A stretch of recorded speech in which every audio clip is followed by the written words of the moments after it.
چرا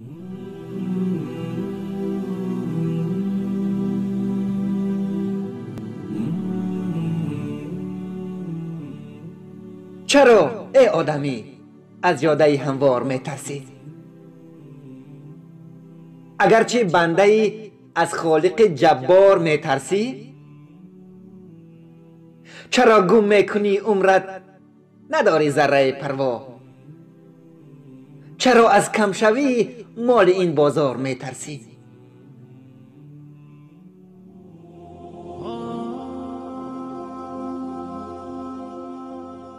نمیترسی زی رفتارت، نمیترسی زی راهی کج، چرا که از گذشتن زیر کج دیوار میترسی؟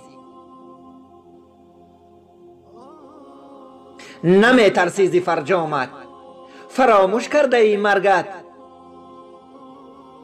چرا از دیدن یک بستر بیمار میترسی؟ نمیدانی مگر فردا طعامی کژدم و ماری؟ چرا این دم زی یک کژدم زی زهر مار میترسی؟ زی گوری مرگ داری ترس که آنجا سرد و تاریک است؟ چرا از سردی دنیا زی شام تار میترسی؟ نمیترسی زی خالقت، وجودی دو جهان است تو، چرا از تیزی شمشیر از حلقه یک دار میترسی؟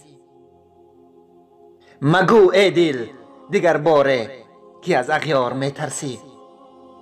مگو ای دل دیگر باره زی زخم خار میترسی؟ مگو ای دل دیگر باره زی زخم خار میترسی؟